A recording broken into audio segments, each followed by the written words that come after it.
Hello and welcome to my Growth Club. My name is Emmanuel. And my name is Grace. We are your partner in growth and effective living. We want to say thank you from the bottom of our heart for tuning in and for subscribing to our channel. If you've not subscribed to our channel yet, I want to ask you for this favor. Please do so now and turn on your notification button. We have so much to share with all of you. This is a channel that is committed to growth, and we are going to share. As a couple, we have been on this journey for a while. We have been learning and discussing. I think our conversations are pretty boring. Well, not really, but we have just been on this purpose-driven life, and we think we've found so much that have changed our lives, and we want to make sure that we share them with you. Today, we are going to share 8 quotes that have changed our life for good. For good. So such good stuff. And I'm not going to talk about the scriptures today. Maybe one day we will do the scriptures and the lessons that we learned from the Bible. That's the one book that changed everything. But today we're going to share some random quotes that we found. And I think there's so much juice in there, and how we use the lessons from those quotes and the knowledge that we acquired from those people to change our lives. Let's get started. The first quote I love so much is, "Life is a process of becoming, a continuous process of learning," by Henry Ford. Yeah, I think that was so profound. Yeah. Life is a process of becoming. It's a process of becoming, a continuous process of learning. When we began, we were looking for life. What is this life about? And how should we live it? Mm-hmm. And I think, we read a lot of books, we discussed a lot of books, and I just couldn't find anyone who seems to know what this life is about. But I think this quote from Henry Ford changed everything for me. It was like, it's not so much about what this life is about, at a particular point in time. Yeah. It's about what we become. If you think about a baby, if you think about someone like maybe a child knows nothing, came to this earth knowing nothing. We can talk about our children. Yeah.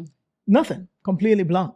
And then now they begin to learn, and then they begin to talk, and they begin to, they learn from the environment. They learn from almost everything, our experiences. Yeah.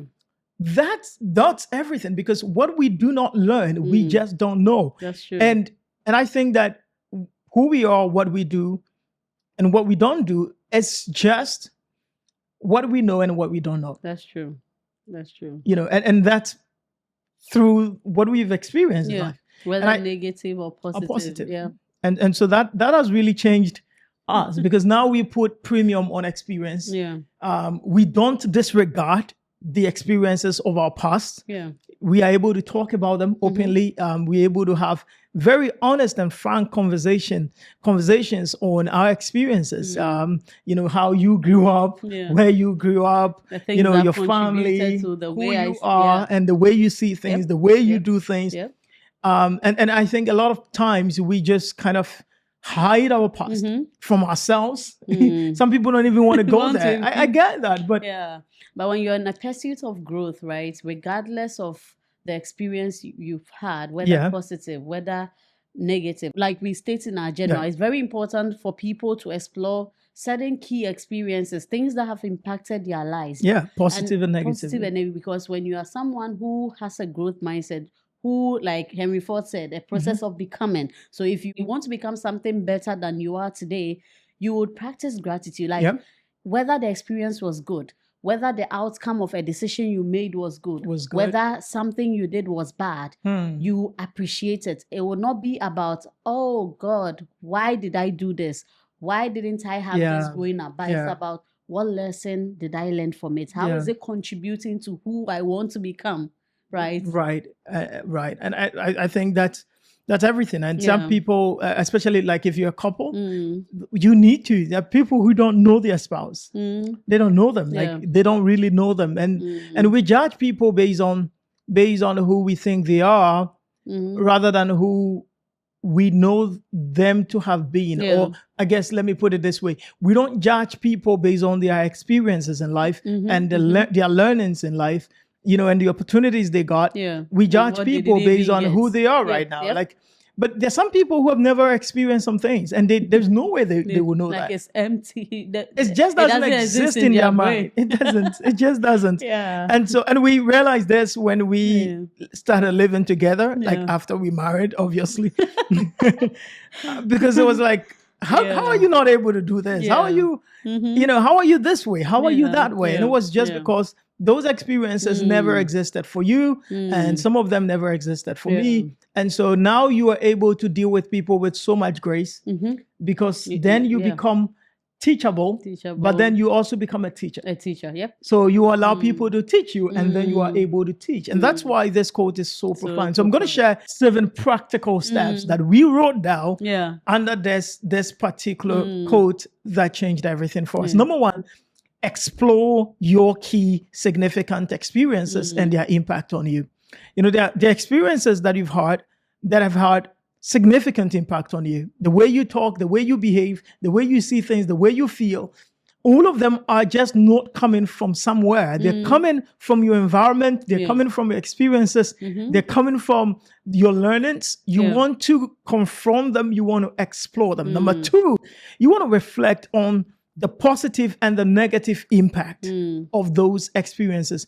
Your brain has associated every experience with something. Yeah. That's what it's done. Sometimes it's associated with something which is in the class of pain or something that is in the class of pleasure. And it could be something else. It could be maybe a happy feeling. It could be sorrow. It could be something. It could be what they call trauma. Whatever it is, your brain has associated your experiences with, some things in these classes. So you want to reflect on them. If you have our journal will help you do that. Yeah. But if you don't, you can just use a paper or you can get our journal. Get our journal. Understand? but you can use a paper and just begin to write. What are some of the experiences that I've had the most, what I consider to be positive experiences that have had the most significant impact on my life? And what are some of the experiences that have had like my negative experiences that I've had? Maybe you were abused. Maybe you had a broken heart. See, the way you are now, the reason why you don't trust man is just because of some of those experiences. So when you start writing them down, you begin to realize, this is why my brain has associated. I think in some of the episodes we talked about how our son associated dogs with danger. And because of that, he will always be scared of dogs. And now how we had to, reprogram his mind, or we had to deassociate that, experience and emotion and allow him to now feel that dogs are our friends. Yeah. And then all of a sudden, he started loving dogs again. Number 3, reflect on your beliefs, because those beliefs are formed as a result of your life experiences. The beliefs you have are coming from, because beliefs are things that you've accepted to be true. Yeah. And so when you experience something, it's like if you climbed something, maybe you climbed, let's say I put you on, I don't know, maybe you climbed, let's say, a wall and then you fell. Okay. Your brain says, well, that wall is going to cause this particular result. It means that, so then the next time you get to the wall, you are obviously going to pause. You're obviously going to feel, hey, careful.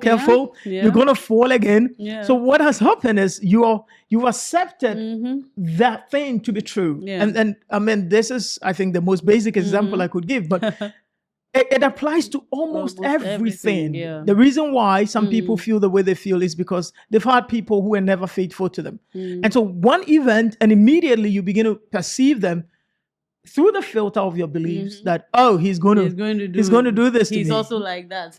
Exactly. No, you are sometimes exaggerating. Sometimes it's true, you're going to do it, but sometimes you're just exaggerating. So it's very important to confront that. I think I'll talk about number 4. Practice gratitude. I think I mentioned that you're able to know that, okay, since I'm on a pursuit of growth, since I want to become better, or whether it was good outcome to certain thing, whether it was a good experience, I appreciate that maybe something terrible happened to you.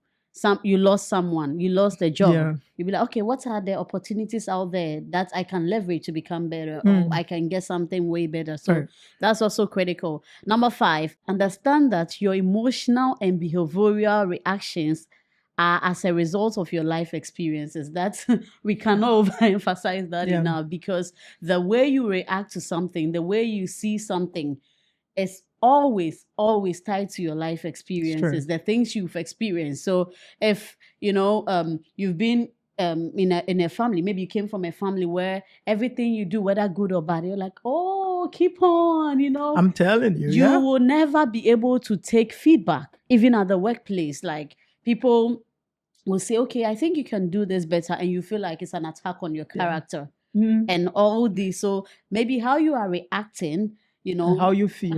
This is why you can have a very good friend. You love the person really, but yet sometimes you have a bit of envy and jealousy when you think they are going ahead of you. Exactly. Because especially for Africans, we grew up in a society that's competitive. Exactly. That created that kind of thing that, hey, your friend was first, and why were you not first? Yep. And so you grow with them. Yeah. And you still don't know. So you're battling a lot of unnecessary feelings right now. Yeah. And if you're not careful and you don't obviously listen to podcasts like this, which will let you see it, you are going to start being hard on you, and you're going to start feeling like you're a bad person. And why do I feel this way? Why am I not happy for this person? The truth of the matter is that it's because of those experiences. And so the way you fix those emotions, the way you fix those reactions will be going back to those experiences and de-associate those things that, those experiences that, like, if someone is doing well, your brain says that it means they're better than you. De-associate that. No, someone is doing well, it doesn't mean they're better than me. Talk to yourself and de-associate that experience from that feeling. And the moment you do that, I promise you, all of a sudden, you start feeling better. It's like, oh, wait, what? Like, you just start feeling better. And I think a lot of people really be at war with everyone. Everybody. I think a lot of people really struggle with this because they don't understand that. But again, the whole point of what we're saying is get into your brain and de-associate. I mean, it sounds simple. It's more complex. I don't even want to go into the science of it because I'm not a master there. But I think that the most basic way to look at this is your brain has associated, different experiences, different learnings with different emotions. And, even sometimes it makes predictions of things because, even again, before they happen. Yeah, because it's like, look at the way AI works. AI is just computers training on so many things that now they begin to predict. So if you ask the AI a question, they're not really intelligent. Their intelligence is just based on prediction. So they are just predicting what you're really looking for. And sometimes they get it right. Sometimes they don't get it right because they're just making predictions. And so, your brain is obviously more complicated than that, but I hope that you get it. We also will say this, that identify your personal needs as a human. I promise you, you have needs. And I think one of the things that I think this really changed our lives, because think about being put in a box and then there's no, like, you're not getting oxygen. Immediately you begin to behave in a particular way. And that behavior, if you're not, like, it's just because your brain needs oxygen. It needs something, right? And that's the thing that I think many people don't realize. A lot of the time, the way you feel, like, your feelings are not what you should live by. I'm serious. Like, you shouldn't live by your feeling, because sometimes they're just telling you. You need something. You need something. Or you want something. This is like, if I want to be first and someone is first, then you're going to feel some way. But it's not because that's who you are. It's just your body is telling you that something you wanted, someone got it. Or sometimes you are in a relationship with someone and you are like, there's maybe on Val's Day, right? People are posting their spouses, saying nice stuff about them. And then your spouse maybe says, oh, I don't like PDA and all that, so I don't post you. Then you realize that you are feeling some way. It's just because you just want to, you feel affirmed, like someone you to say want something exactly. So, exactly. And we have different needs. We've said this before, that Maslow has done great work on that. Like, if your basic needs are not met, sometimes people come to us for counseling and they're like, and my husband is like this, and I'm like, it's like, okay, you just don't have money. It's not because there's no love. It's just because you don't have money. Like, you're striving to to meet your basic need. And every single day you're not able to meet it, you are unhappy, and then you are behaving some particular way. It's just telling you that you have needs, and you just want to understand your needs so that now when you understand your experiences and you understand your learnings and what your brain has associated these experiences and learnings with, and you understand your needs, then you understand why you feel the way you feel, why you react the way you act. Someone says something you're not happy about, because there is a self-esteem need inside of you. You know, that's why everybody has a bit of ego. It's like, you are not a demon. I'm telling you, you are a human being, and you have needs, and you have to understand them. And the last thing I love so much is explore your mental image of a good and successful life. I think we dealt with this topic in one of the podcasts, and it was profound.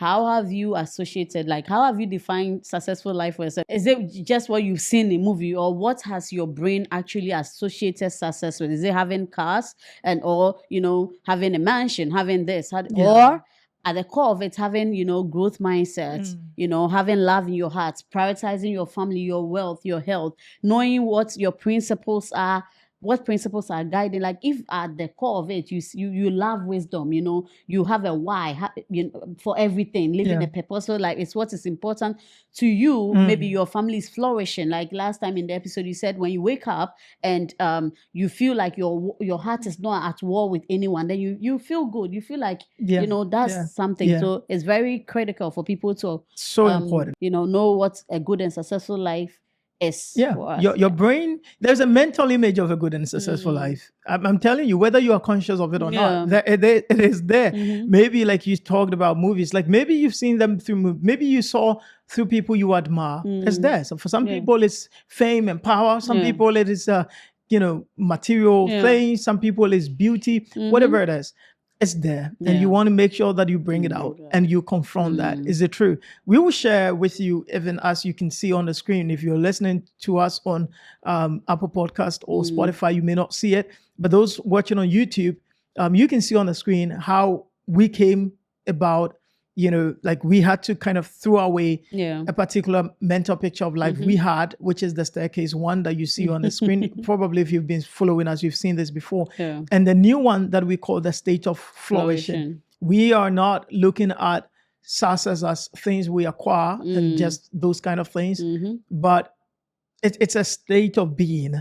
It's a state of being we want to be at, with love in our heart, with our mind, you know, or with a mindset of growth, with a heart set of love. Basically, that's what we mean. And then a mindset of growth with all these areas, you know, having a good balance in these areas: our wealth, our health, our relationship, our work, and our impact, and connecting all these areas as wisdom. We want to put priority on knowledge, and to the extent that we just don't acquire knowledge, but we ask ourselves, what will we do with this knowledge? And so that's what we call wisdom, the application, the right application of knowledge. And how those provide skills for these areas that matter to us. And then our principles and our priorities, which are determining the values that we have, and eventually giving us a sense of purpose in life. And that's what we call the state of flourishing. This is our mental image of successful life. And if you love it, you can adopt it.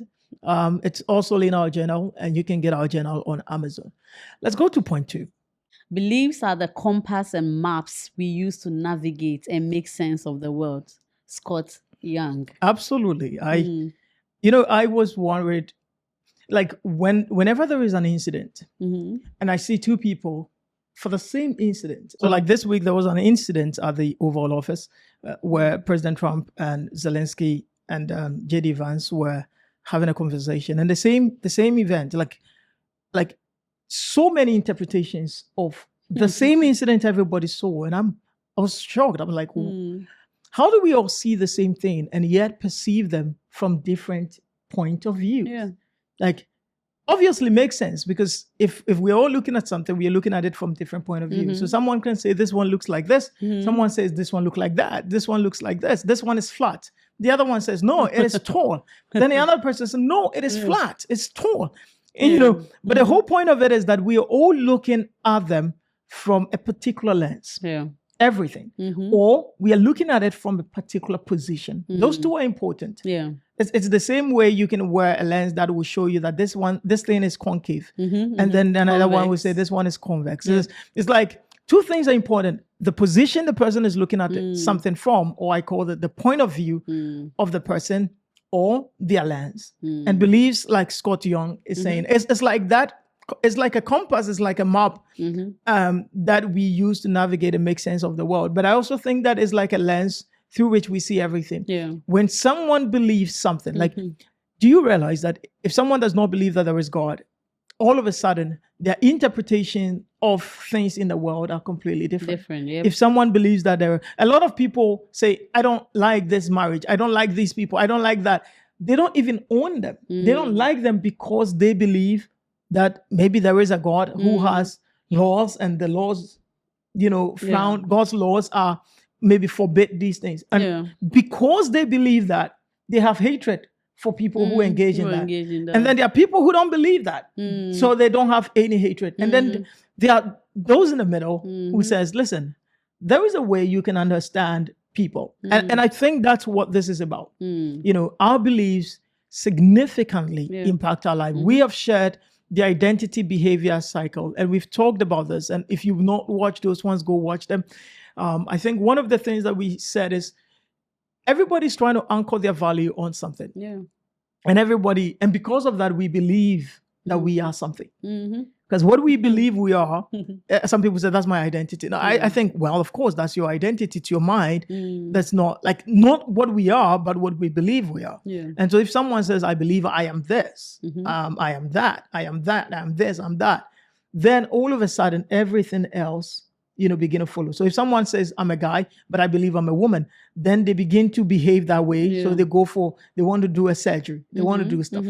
So belief drives almost every aspect of our life. And I think we can share some of the points under the beliefs that we wrote, that they have been truly transformational. Yeah. I cannot even begin to describe it to many of the people listening or watching us right now. It's everything. It's just everything. Your worldview is everything. I promise you. Yeah. Like the people that have never experienced them, I have never gone to some places just because of my worldview, just because of what I've chosen to believe. Can you imagine? Whether it's true or not is a completely different conversation here. But just because of what I have believed, maybe as a result of my environment, maybe as a result of my nurturing, whatever it is, maybe as a result of my personal choice, that changes what I do, what I don't do. It changes how both of us like Steph Curry because we think he's a Christian. I'm like, I know. Just because you believe that he's a Christian. This example is very interesting because I remember, I'm a C. Ronaldo fan. Yeah. But then at some point, I realized Messi had this Jesus stuff. And all of a sudden, I like Messi. And even recently when it's true. Celtics, I was like, Jason. And then you saw Jason Tatum say something about God, and like, he's talking about God. Then he's my friend. Because the foundation, of again, this is where value system are formed. Yeah, your identity is hooked. To your faith in Christ, and because of it. Whenever you see people like that, then that's the same thing with people. So there are people who say, I'm a Muslim, and because of that, like there's Israel and Palestine. Because I'm a Muslim, I am against Israel. Yeah. And the same thing, it's like, I'm a Democrat. They're all coming from different kind of, again, belief system, which many people may call it identity, but that's what really this is about. But let's share some of the things under the beliefs that will really help some people. The first one I think is very critical and very important is reevaluate your beliefs and align your worldview with reality. Yeah. A lot of time people think that, well, because I believe something to be true, it is true. No, there is what do you believe to be true and what is true. And here's the thing. There is even what you want to be true, and there is what is true. Truth is truth. Truth is not true because you believe it is true. Truth is truth. And I think what you want to do then is not to say, okay, this is what I believe, and so it is true. No, what you want to do is to find what is true. and believe that. Yeah. But I think what we do is we think, because I have believed It's that something true, is then true, that is true. And we apply this even in our relationship. I think this and I think that and I think that. And like, are you sure? Are you really sure that this thing that you believe is true? So what I encourage people to do is to, like you said, reevaluate your beliefs. And I say, look at it in 3 ways. Number 1, your beliefs about God. Yeah. Because like we talked about, again, your worldview and how this is driving almost every aspect of your life. I think a lot of people, if you look at the Islamic countries, you look at Christian countries, you look at so many people are driven by that, whether they believe that there is God or not. Yeah. You know, if like wokeism and all stuff like people are just driven by whether I believe that there is God or not. Yeah. If I believe that there is God, then what does my God want for the world? And if I don't believe that there is God, then what do I want for the world? And people are driven by that. So begin from reevaluate your beliefs about God. Okay, do that. This is why we have even a ministry called the Believers Avenue. Begin by reevaluating your beliefs about God. Number 2, reevaluate your beliefs about yourself. Okay, confront them. If you have the journal, there's a part where you do testing for truth, and you're going to look at 3 of your most significant beliefs that are driving your life right now, and you're going to test them. And we have some things that you're going to use to test. You want to test if some things might be believable, but they might not be true. Believability is such a powerful thing. You see, believability is what people do to make you believe them. So they do some things. So for instance, if someone comes to you and the person is well dressed, and then the person has, let's say, a medical, and the person speaks well, and the person says, I'm a doctor. Because of their dress and because of the way they talk, they have a high believability. It does not necessarily mean that it is true. Yeah. But at least it's a good start. Okay? Yeah. Like in Chi, they say, there are some things that have very low believability, and yet we believe it. Yeah. You know, this is funny because I remember when we came to the United States, I used to sometimes, I feel so tired, so I'm just walking, I wouldn't dress properly, and you always would tell me that, do you know, one day police will stop you and ask, are you sure you have the right? You cross the border exactly, you crossed the border and you came. I've gone to maybe hospital where maybe the doctor was saying some things and you're wondering, is he a doctor? Oh gosh, I remember when I was pregnant with Ethan in Ghana. There was one doctor who, I think luckily for me, I was sitting close to his laptop. So I was describing some symptoms and I saw him typing. Like, what is it? I was like, then I'm like, immediately my mind was, no, I don't think this is a good idea. Like they do that a lot of time. But you see, believability is important. So, I'm not going to talk about how you can test for that. But, you know, you want to have, like something must have at least some good amount of believability. But you have to also be careful, especially when it comes to love. Yeah. You know, back then people would say, make a lie. You know, and then they will go and do all kinds of things. They will dress and they will come to you, the woman. Nice and sometimes just because of that, they say, "Oh, he loves me." Are you sure they love you? Are you really sure? Yeah. I'm not saying test everything, but I mean, if you do this enough, your brain is always going to reason like that. This whole exercise is a mental exercise. It kind of trains your brain to think in a particular way that will change your life, right? But the second thing is not just about the beliefs about yourself, but also beliefs about others. Sometimes we are quick to project our perception of something or even our beliefs, you know, on others. So if someone is doing something, we immediately say, oh, they're doing it because of this. Instead of really looking at them, like even if someone is talking to us, instead of listening to them, we say, oh, this is what they are saying. So we don't hear them. Yeah, that's true. And that's the thing about beliefs. When you believe something about someone, it affects them almost everything. It affects what you hear. Yeah. The same thing, like I'm serious. Like it's so powerful. Like so powerful. Yeah. Like I talked about the Zelensky thing. Beliefs are so powerful, and so you want to give yourself kind of confront some of these beliefs you have about people. You know, Mm. like there's some people you think this person is like this, like And sometimes we put people in as certain though they can't even buckets. change. Yeah. As though we put them in a particular box and, Yeah, or and- this person is like that, or this person will do this to me, and this, and sometimes they're coming from our experiences. That's Yeah. why we talked about this Yeah, earlier. and even sometimes for people in, let's say, Ghana, you know, we've put certain tribes In a particular so exactly, if and we this- believe something about that. exactly, no matter how like good, those people, you know, Yeah. the person is. Oh, so far as you're coming from this tribe, then Yeah. this is how the person is going to act. So, The second thing that we want to share with you is this, under this beliefs thing that we're talking about, is develop a personal worldview. I know this is going to be difficult. Obviously, it's not going to be like a personal worldview, like a worldview nobody has before. But when we say personal worldview, it means that as you confront your beliefs, especially about God, about like now we have a generation of people that the media is engineering them yeah, socially in ways that they don't even realize. Yeah. You know, we're trying to look at what we are doing in movies. Look at what we are doing with songs, and you know where the money goes and Yeah. who gets the awards, and you know we're trying to push a particular thing, Yeah. and so we fund those things, and we are engineering people's brains or minds or thinking or beliefs Yeah. in a very interesting way. And so you want to develop a personal worldview. Do not just say, well, these people don't believe it. And like, just don't do that. Have a worldview that you have actually confronted, Yeah. that you have actually come to, I guess, maybe not even a final conclusion, but you are certain that it is not just believable, but it's credible. You are certain that it's not just credible, but it is reliable. Yeah. And like there are a series of them. If you get a journal, you'll be able to test some of these kind of beliefs that you have. But at least have a worldview that is, to some extent, right, built on truth. On truth, yeah. I mean, Yeah. even if it is not absolute truth, Yeah.